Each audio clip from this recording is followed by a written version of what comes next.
Hello, my friend. How are you? Welcome to another Real Talk and welcome to the channel. My name is Glenn. This morning, it's funny because I was watching a YouTube video and I came across this channel from Peter Lindgren. I'm hoping I pronounce it correctly. Hindi ko na matandaan eh. Kakaedad na tayo. So anyway, ang ganda ng video niya kasi it's about yung journey niya sa kanyang being a content creator and being a father. Tapos pinakita niya doon yung anak niya. Ang ganda. So may konting halong regrets yung kanyang pinakita, but at the same time in-explain niya doon kung paano niya ginawa, bakit niya ginawa. So it's good. And I got inspired. So sabi ko, totoo nga, di ba? We all have our regrets. Some of us has many regrets. Some of us is still in regret. Some of us is still thinking of that regret. Di ba? Real talk tayo, kaibigan. So, ganun talaga, no? Kahit ako, ang dami kong regret sa buhay. Pero wala hindi na natin mababalik ang nakaraan. Hindi na natin mababalik ang mga nangyari. If only we can, di ba? Kaya nga, we can all relate and we like that movie Back to the Future. So, I'm hoping you've seen it, ha? Baka sabihin, napakatanda ako na. But there's so many scenes there wherein, you went back in time, try to fix things, and at the same time, ginamit niya for its advantage. Panoorin nyo, and I'm pretty sure napanood nyo na rin yun eh. So anyway, going back to what I'm saying, ang dami nating regret sa buhay.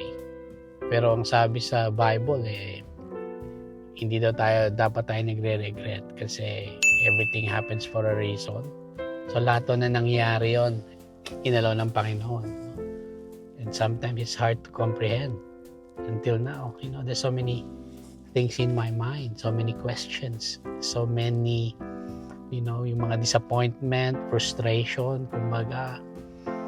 Pero wala, no matter how many times ako magalit, how many times ako na magwala, how many times ikaw kaibigan umiyak, ako umiyak, we can't bring back the past, we can't go back there.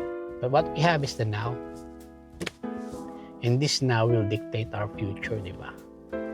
Although we don't think too much ahead, we think of what's happening right now, mangyayari sa future mo kung ano yung ginagawa mo. Kaya ano nangyari sa past natin, di ba?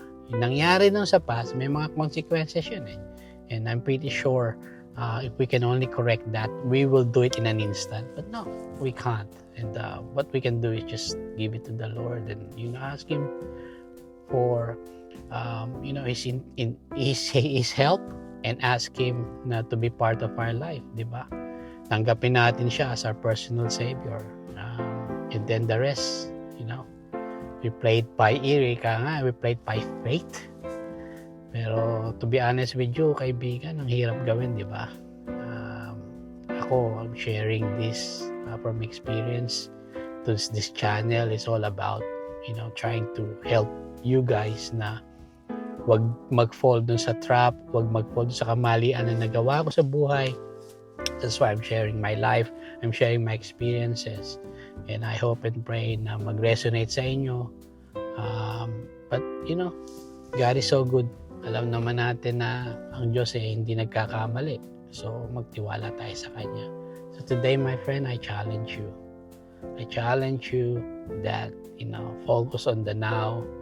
Don't worry about other people. Focus on yourself. Focus on your family. Yun ang mahalaga eh. The rest, secondary na lang yan. Work, ministry. Ayusin muna natin yung buhay natin. Ayusin muna natin yung bahay natin, di ba? Before everything else. Because I'm telling you, my friend, if you don't do it, it will be part of your regret na sana ginawa mo, sana ginawa natin. So, but I praise God na meron pa tayong opportunity. We wake up every day. We wake up na may pag-asa, full of hope. So, until next time ha. And you take care, God bless. And the best is yet to come sa buhay natin. Kapit lang tayo. Just keep on holding on. Okay? So, take good care of yourself, my friend. And thank you for your time. Okay? Peace.